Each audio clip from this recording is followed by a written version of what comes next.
سلام دوستای عزیز و به نهایت گرامی، به خصوص وطندارا و به خصوص فارسی زبان های نازنین. امروز ما در کلاگنفورت، امورترسی کلاگنفورت قرار داریم. امروز قراره که امروز کباب بخوریم. بینگنیم که برادرای عزیز از ما در کلاگنفورت امروز چه کبابی را آمدنن و برای مشتری چه کبابی را خلاصه میدین و چه خدمات دیگری برای مشتری خود اینجا ارائه میدن. در استانبول کباب افغانستان در شهر کلاگنفورت خوش آمدید.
رسیدیم خدمت آقای جعفر نازنین که امیر رستوران یا کبابی استانبول در شهر کلاگنفورت امورترسی اداره میکنن. خوشحال هستیم که شما بینندگان عزیز هم با آقای جعفر کباب جورگر رستوران یا کباب جورگر استانبول بیشتر آشنا شدین. سلام آقای جعفر نازنین. السلام علیکم. فکر کنم خیلی زیاد بیروبار داری ها؟ بالا بد نیست. الحمدلله. تشکر. میشه که خود معرفی کنی آقای جعفر؟ من جعفر شیوانی هستم. تقریبا 22 سال از اتریش هستم. من خود کلاگنفورت هستم. دیگه تقریبا 8 سال میشه که در کار شخصی یا سلف اشتندیک مشغول هستم. خیلی عالی. اگر که کلان مغازه را اداره کردن فکر نکنم بهتر قدر راحت باشه، درسته؟ والا سخت است. سختی های خودم داره، خوبی های خودم داره. درسته. بر صورت دیگه بالاخره کار دیگه. یک روز خوب چند نفر اینجا مصروف هستیم؟ اینجا فعلا ما 4 نفر هستیم. 4 نفر در این مغازه کار میکنن، مصروف به کار هستیم. یک نفر از طرف صبح سلاتا و سوسا و اینا رو جور میکنه، نانم خود ما جور میکنیم. یعنی تمام مواد اولیه یعنی کباب همینجا آماده میشه، تازه است. کلا همین سوسا کسته که مثلا این سس سرخ ما آره به حساب افغانی دیگه چتنی میشه.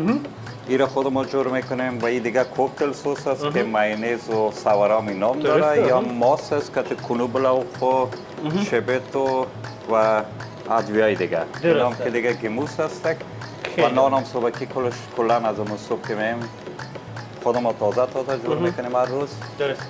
دیگه یک نفرم از طرف شو میایه. درسته. و یک شنبه هم پسرم میایه. درسته. خیلی عالی. پس که چالش های شما اینجا چی هستن؟ والا چالش ها دیگه گفتیم چیزا هم مثبت است هم منفی است. بعض مشتری هم مثلا کم اذیت میکنه و بعض مشتری خیلی مؤدب هستن که بالاخره کار دکانداری است دیگه باید با همه رقمش ساخت. آره خب باید کوتا دراز شویم با این زندگی. بله خیلی عالی. آقا جعفر یک سوالیش که از ذهن ما رو گرفته بود، ذهن ما رو خودتون مشغول کرده بود، برای یک مغازه چقدر هزینه لازم است؟ والا این بستگی به جایش داره و بستگی به این داره که خودتون چی رقم جور کنین. هزینه‌اش تقریبا مثلا اگر جای خوبی نباشه 60 تا 50 تا به خاطر وسایل گرانه 50,000 یورو. 50,000 یورو بله. هزینه داره. هزینه داره. خب یک نگهداشت مختصر برای کسانی که میخواین یک دیگه ما گفتم بستگی به جایش داره. داخل مثلا داخل شهر کم قیمت تره. درست. ولی بیرون از شرق باز متاسفانه که اونجا رفت آمد اینا کم هست، مشتری کم. خیلی عالی. باشه شما در مشتری خود برسید.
ما یک خانم بسیار رابطه مهربان از اتریش هست همینجا داریم و میخوایم کوتاه اشی پرسان کنیم که راجع به کباب اینا چی دید و چی نظر دارن.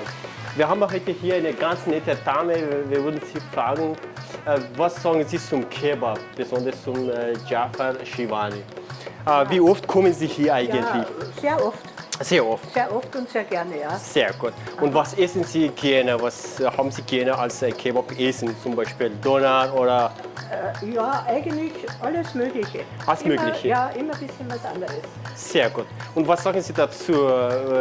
Was finden Sie oder was Interessantes finden Sie hier? Also interessant ist, dass alles sehr frisch ist, dass alles sehr sauber und ordentlich ist. Okay. Und die Bedienung sehr, sehr freundlich Perfekt. und nett. Und Preis-Leistungs-Verhältnis stimmt. Sehr gut.